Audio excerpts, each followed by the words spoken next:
In defense of Cautious Hero once again, though the plot summarizes the story, the main character's personality and his self-indulgent Batman-esque joke that the main character will always be prepared in every and all situations, even those that he seems completely unprepared for. It's a pretty fun show, considering the over-fluctuation of the isekai genre, and it's certainly better than Rito of a Hero, which is Goblin Slayer levels of bad, featuring a leveling up system where the characters have to use their sperm. I'm not even going to in this video, but it's a completely different video. I'm not even sure how the hell this even got an anime, because the book's fucked up, and the person that writes it needs some help. And the person that keeps sending me this material, send me some more wholesome stuff please, or just please stop. There's no rhyme or reason to why these kinds of books exist. There's no philosophy or some analytical reason why it happens. It's just there because it's there. But returning to the topic at hand, if you enjoy the overall gimmick of Cautious Hero and that interests you, is a show you'd enjoy even at its 11th and 12th episode, even though it gets a bad case of Cerebus syndrome. Now, what is Cerebus syndrome if you don't know? It's basically this.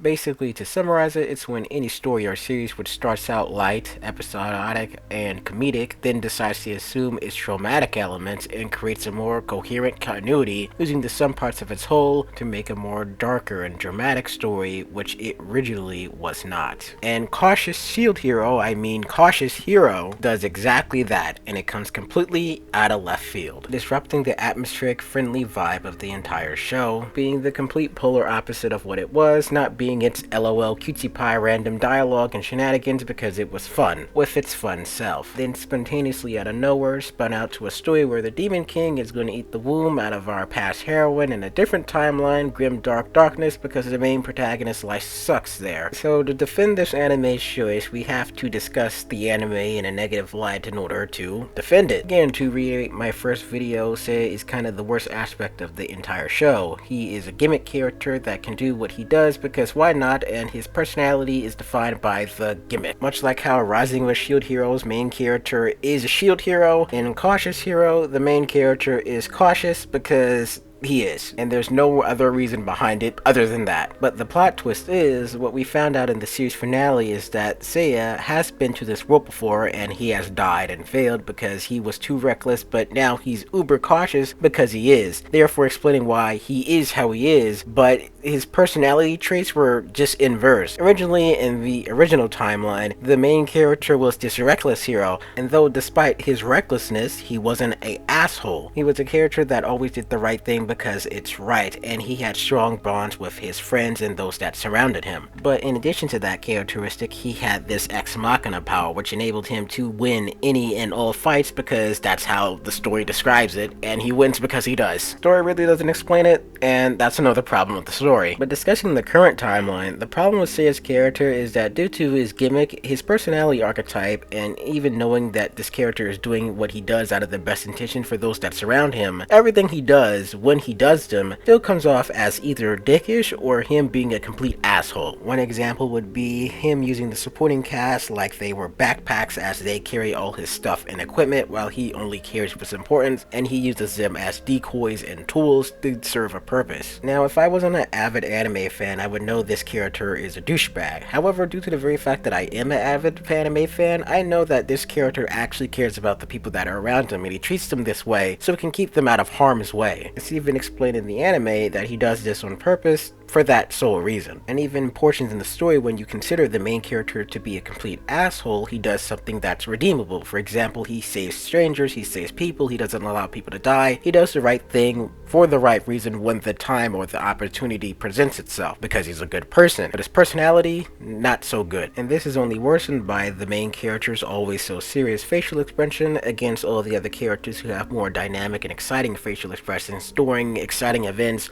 or scenarios. Now, to clarify this, I absolutely have nothing wrong with Seiya's personality. However, what I do have a problem with is that this character doesn't express any emotion outside of brooding and serious as if he was Batman or the Goblin Slayer from Goblin Slayer. But to deter from that and talk about the main narrative, the overarching problem with the isekai genre is that its lack of narrative progression in favor of cranking out as many episodes and books as possible with the least amount of effort being put forth into a story is an absolutely abysmal business practice. Yet it is simultaneously profitable. But at the same time, it slowly kills my interest in the overall genre, explaining why I dislike anime like Goblin Slayer, Re:Zero, Rising of a Shield Hero, and all sorts of isekai, because they're lazy garbage. But considering I watched every episode of this anime, does this story actually go somewhere or anywhere? The answer to that is yes and no, but I suppose there is some character development that restructures a series if it gets a second season, which these anime normally do. But the main saving grace of this anime is that the episode 1 objective is completed by episode 12, but it does feature the death of the main character, and that does leave rooms for opportunities for season 2 as the book series continues on, and as this anime particularly continues on as well. Like I said, Seiya does die at the end of season 1, but in season 2 he will be resurrected naturally because that's what the anime literally says, and all the shenanigans will happen all over again. But as it stands, the main character Seiya is the most powerful character in the entire series since the series halfway point of season 1, considering he maxed out all his stats exactly then. So in any follow-up installments, the only hurdle the characters must overcome is the most overpowered creatures that exist within that universe or that particular world, and the enemies they could potentially face, and the dynamic they all have as a cast and characters, and the friendships that bloom from it, which are basically now Dark Souls series level hard when it comes to its enemy types and its varieties.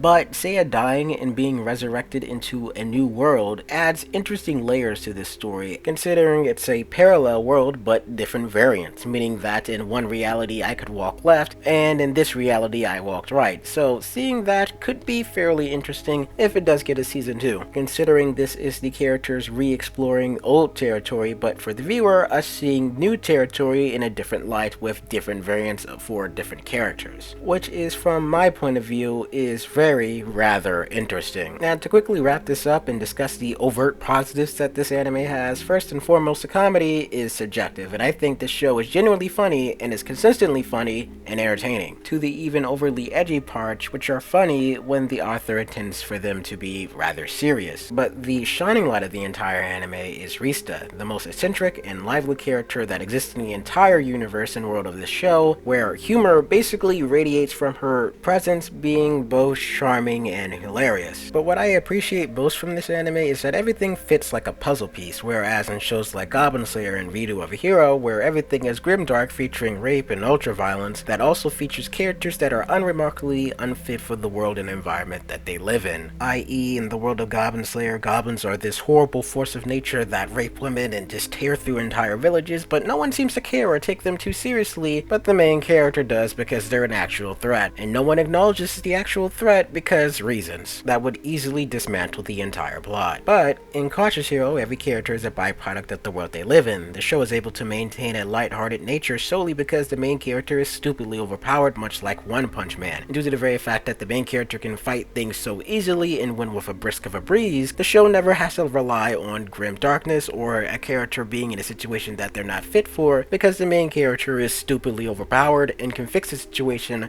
just like that. Overall, I enjoy the show. It's dumb, like The Big Bang Theory, but it's a fun, dumb show, where the substance is more important than its overall feeling. Sure, the narrative might be wonky and the character development might be screwered, but this is a fun show with fun things in it, and you should enjoy it just because it's a fun show with fun things in it. Therefore, I like it. Enough said. But hey, I gotta do some more video gaming analysis critique videos.